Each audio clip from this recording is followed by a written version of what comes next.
It all started with something so small, you wouldn't think twice about it, a mailbox at the end of my driveway. But that little mailbox turned into the center of one of the strangest neighborhood stories I've ever lived through. At first, I thought it was just an accident. You know, cars misjudge turns sometimes, kids mess around, things happen. But then it kept happening over and over again, and the dents, scratches, and tilts of my poor mailbox started to feel less like bad luck and more like a target. That's when I began to notice a pattern. It wasn't just random cars or late-night accidents. It was two sisters from down the street. Neighbors everyone around here knew for their loud arguments, dramatic complaints, and the way they always seemed to stir up trouble wherever they went. People half-jokingly called them the Karen sisters because nothing was ever good enough for them, and somehow, my mailbox ended up in their line of fire. Each time they passed by, it felt like they had to prove something, swerving too close, clipping the edge, knocking it just enough to leave me out there fixing it again. At first, I tried to brush it off, thinking maybe I was reading too much into it. But the hits didn't stop. The mailbox repairs piled up, and the frustration grew. I realized this wasn't an accident anymore. This was personal. And then came the day that changed everything. One hit too many, one careless move, and suddenly the damage wasn't just a crooked post in the ground. This time, the Karen sisters walked away from my driveway with a problem that cost them thousands of dollars, and they had no one to blame but themselves. After that last hit, I couldn't help but think back to how this all started, because honestly, no one expects a simple mailbox to spark so much drama. The first time it happened, I came home from work and saw the post leaning sideways, the box barely hanging on. I figured maybe a delivery truck had clipped it or someone's kid learning to drive made a mistake. I fixed it myself, shook it off, and didn't think much more about it. But not even a week later, it happened again. That second time, I started paying attention. I asked a few neighbors if they'd seen anything, and more than one mentioned the same thing. The two sisters who lived just a few doors down had been driving past my place a lot more than usual. Some even said they saw them laughing after hitting the brakes hard near my driveway. Still, I wanted to give them the benefit of the doubt.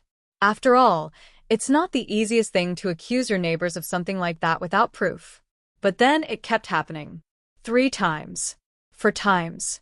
At one point, I was replacing posts more often than I was mowing the lawn. It wasn't just about the money anymore, though the repairs weren't cheap. It was about the principle. Why were they doing this?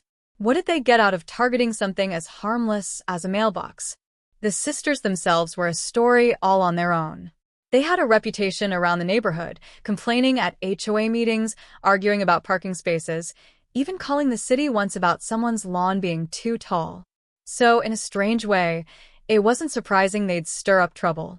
What I didn't know yet was just how far this little feud would go, and how one careless move on their part would finally catch up to them in the most expensive way possible. It wasn't long before the problem with the mailbox stopped being just about me. Neighbors started noticing too.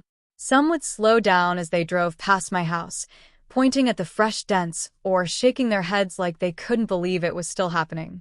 A few even admitted they were relieved it wasn't their mailbox, because if the sisters were bold enough to keep targeting mine, who knew where they'd strike next? That's when I realized this wasn't just about petty damage. It was about control, like they wanted to prove they could get away with whatever they wanted. One evening, while I was outside putting in yet another new post, one of my neighbors walked over and told me he had seen the sisters swerving intentionally, almost like it was a game for them. He said he thought about saying something, but their reputation for lashing out made him hesitate. That made me think how many people had noticed but chose to stay quiet because it was easier than dealing with the fallout. It added a whole new layer to the conflict. Suddenly, it wasn't just me against them. It was a whole neighborhood quietly putting up with their behavior. The strangest part was the way the sisters acted whenever we crossed paths. If I waved or said hello, they'd give me this smug little smile, almost like they knew something I didn't. At first, I thought maybe I was overthinking it, but the more I saw that same look, the more convinced I became they were doing it on purpose. Every broken mailbox, every awkward stare from the sisters, every neighbor's whispered warning only added to the tension. I knew it was building towards something bigger, but I couldn't have guessed just how far it was about to go, or how much it would end up costing them to be. By this point, the tension in the neighborhood was thick enough to feel. Every time I heard the hum of a car engine coming down the street, I'd glance out the window, half expecting to see my mailbox wobbling again. And more often than not, it was the sisters' car creeping by, one of them leaning out the window with that same smirk. It was like they wanted me to know they were behind it, but they also wanted me powerless to stop it. That feeling of being toyed with started to eat away at me. One night, I stayed up later than usual, just watching from the front room. Around midnight, headlights swept across the yard, and sure enough, their car slowed down as it neared my driveway. My heart was pounding, waiting to see if they would try again. They swerved just close enough to skim the edge of the post before speeding off, laughter echoing faintly through the night air. That was the moment I knew this wasn't random mischief anymore. It was deliberate, calculated, and cruel. Word spread quickly. Other neighbors began leaving their porch lights on at night, keeping a closer eye on their own property. The sisters had stirred up more than just my patience. They had shaken the whole street's sense of peace. And yet, no one wanted to be the first to confront them. Everyone knew that pushing back against them could mean becoming their next target. For me, though, the line had already been crossed.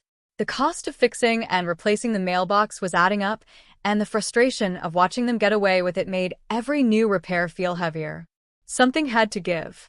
I could sense the breaking point coming, but I didn't yet realize how explosive and expensive that moment would turn out to be. Just when I thought things couldn't get any worse, a new twist made everything more complicated. One morning, I walked outside to find not only my mailbox leaning at an odd angle again, but fresh scratches running across the side of my fence. At first, I thought maybe the wind had knocked a branch against it, but the marks were too sharp, too deliberate. That's when it hit me. This wasn't about the mailbox anymore. The sisters were pushing their luck further, slowly testing how much they could get away with. The damage to the fence was a turning point. It meant they weren't just targeting a single spot anymore. They were creeping closer, making it personal in a new way. I felt my patience snap. Neighbors who had been quietly watching also began to murmur more openly about their own suspicions. A few even mentioned strange tire tracks near their yards, as if the sisters had been driving by a little too close to their property too. Suddenly, it wasn't just my problem. It was the neighborhood's problem. The timing of it all couldn't have been worse. The HOA had scheduled an upcoming community meeting, and word spread fast that several people wanted to bring up the sisters' behavior. That added a new layer of suspense, because if they were called out publicly, everyone wondered how they'd react. Would they lash out? Would they double down? Nobody could predict it, and that uncertainty made people uneasy. For me, the suspense was almost unbearable. Every night I went to bed wondering what I'd wake up to next.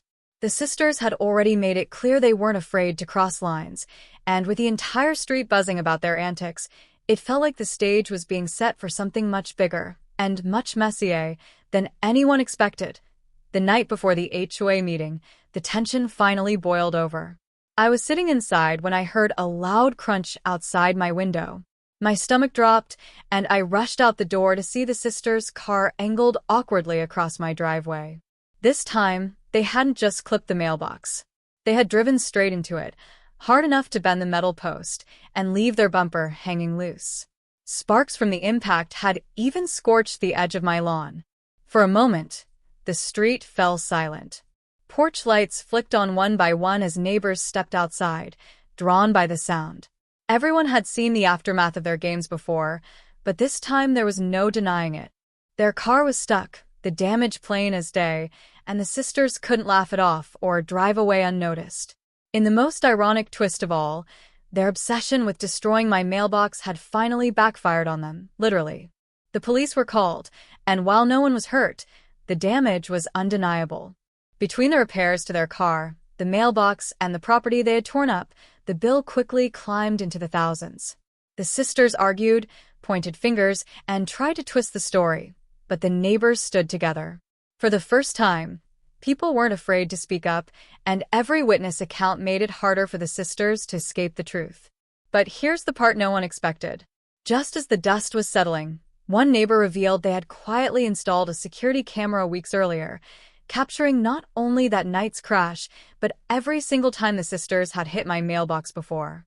The sisters hadn't just lost their car that night. They lost their ability to deny what everyone already knew. Their downfall was caught on tape, and there was no way out. Did I end the days that followed? The energy on our street shifted completely. For so long, people had kept quiet, choosing to avoid the drama the sisters stirred up. But once that footage came out, there was no hiding the truth anymore. Everyone finally saw, clear as day, the countless times they had swerved, clipped, and knocked over my poor mailbox. What had started as small annoyances had turned into undeniable proof of deliberate harassment, and the sisters couldn't spin the story their way this time. The repairs to their car alone cost them thousands, and when you added the property damage and HOA fines, the total price of their behavior was far more than a bent mailbox. For me, the best part wasn't about the money or even a justice. It was the way the neighborhood pulled together. People who used to keep to themselves stopped to talk more, checking in with each other, making sure no one else was dealing with the same nonsense. In a strange way, the sisters' reckless behavior ended up bringing the rest of us closer. At the HOA meeting, instead of another round of complaints and finger-pointing, the conversation shifted to keeping the community safe and respectful. The sisters sat in silence, their usual loud voices replaced with quiet stares at the floor. For once, they didn't have much to say. Looking back, I never thought a simple mailbox could cause so much trouble, but it taught me something important. Sometimes the smallest things reveal the biggest truths about people. And in the end, no matter how much someone tries to push others around, their actions always catch up with them. The mailbox may have taken the hits, but the sisters were the ones who paid the real price.